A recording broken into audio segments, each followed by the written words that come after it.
তো আজকে কিন্তু সেমিফাইনাল আছে ইন্ডিয়া ভার্সেস বাংলাদেশের মধ্যে, কিন্তু দুপুর 3টে কিন্তু শুরু হতে চলেছে ইন্ডিয়া বনাম বাংলাদেশের কিন্তু সেমিফাইনাল ম্যাচ এশিয়া কাপে।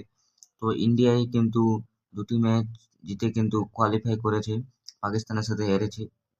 আর বাংলাদেশও কিন্তু দুটি ম্যাচ জিতেছে, গত ম্যাচে শ্রীলঙ্কার সাথে হেরে কিন্তু সেমিফাইনালে কিন্তু প্রথম স্থান অধিকার করে সেমিফাইনালে কিন্তু নাম করেছে। তো আজ সেই ম্যাচ হতে চলেছে ইন্ডিয়া ভার্সেস বাংলাদেশের মধ্যে। তো বাংলাদেশ কিন্তু একদম ফুল ফর্মে আছে।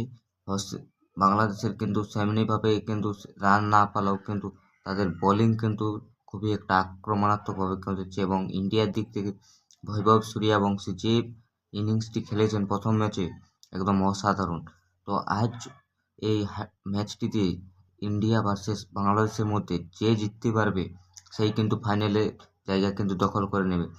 তো একদম ম্যাচটি কিন্তু খুব হাই ভোল্টেজ হতে চলেছে, কারণ এই ম্যাচের মধ্যেই কিন্তু ফাইনাল কিন্তু ঘোষণা হবে। কারণ বাংলাদেশ কিন্তু এমনিতে খুব একটা শক্তিশালী দল, আপনারা জানেনই বাংলাদেশ কতটা শক্তিশালী দল। তার সাথে কিন্তু ইন্ডিয়া আরও একটি শক্তিশালী দল। আপনারা জানেন ইন্ডিয়ার এ গ্রুপ আর বি গ্রুপ, মানে বি টিম, দুটো টিমই কিন্তু সেম সমান। তো ইন্ডিয়া এবং বাংলাদেশের মধ্যে আজ যে হাড্ডাহাড্ডি ম্যাচটি হবে একদম অসাধারণ। তো আপনারা সবাই লাইভ দেখে নেবেন, ঠিক 3টা থেকে শুরু হবে এশিয়া কাপ।